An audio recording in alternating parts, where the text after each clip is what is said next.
내년도 실손 자동차 보험료를 둘러싼 금융당국과 손해보험업계의 갈등이 커지고 있습니다. 업계는 손해율 문제를 들며 인상 불가피론을 제기하지만 물가 인상을 부담스러워하는 금융당국이 인상은 절대 안 된다며 강하게 반대하는 겁니다. 매년 연말마다 수술대에 오르는 사안이지만 탄핵 정국으로 어수선했던 2016년 말을 제외하면 대선 직전의 연말은 처음이라 업계와 당국이 갈피를 못 잡고 고민만 깊어져가는 모양새입니다.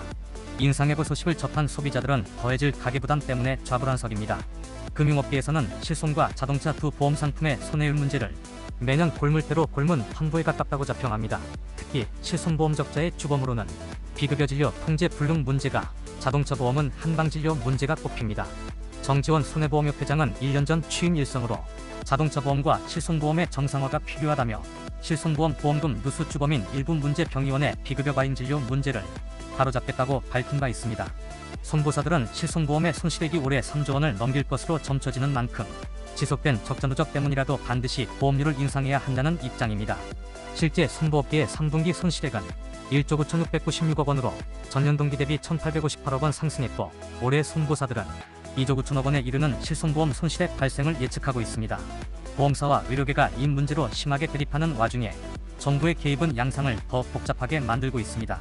손보사들이 보험료 대폭 인상이 안되면 관련 상품을 중단할 수 있다는 입장까지 내보인 가운데 금융당국에서 실손보험료 15% 인상을 예고하는 언급이 나온 겁니다.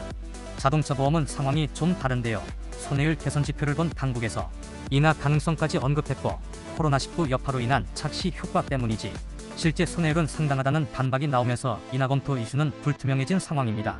손보사들은 보험료 인하가 거론된 자동차 보험의 경우 실제 건당으로 따지면 한방 진료 때문에 오히려 손해가 더 크다며 골물대로 골마버린 과잉 진료의 근본적 해결이 절실하다는 점을 강조합니다. 특히 최근 손해보험협회에서 공시한 주요 4개 손보사 중심 자동차 보험 시장 점유율을 살펴보면 11월 보험료 수입액 대비 보험금 지출액인 손해율은 85.5에서 87.4%로 잠정 집계됐습니다. 사업 운영비 등을 고려할 때 자동차 보험 손익분기점에 해당하는 손해율은 80% 선입니다. 하루 평균 자동차 사고 건수는 위드 코로나가 시행된 11월 21,485건으로 10월보다 1,579건이 늘었습니다.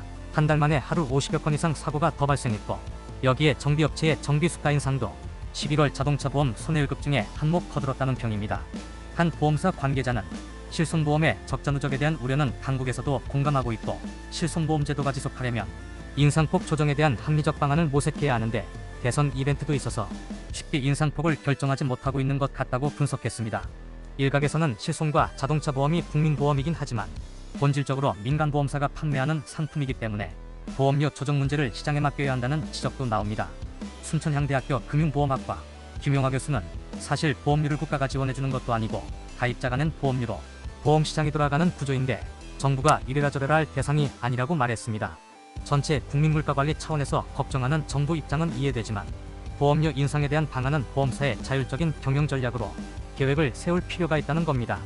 다만 김용화 교수는 보험사들이 경영 전략으로 결정하더라도 회사의 이익만 보고 따질 것이 아니라 가입자들의 가계 상황 등을 고려해 인상 속도에 대한 합리적인 조정은 필요하다고 조언했습니다.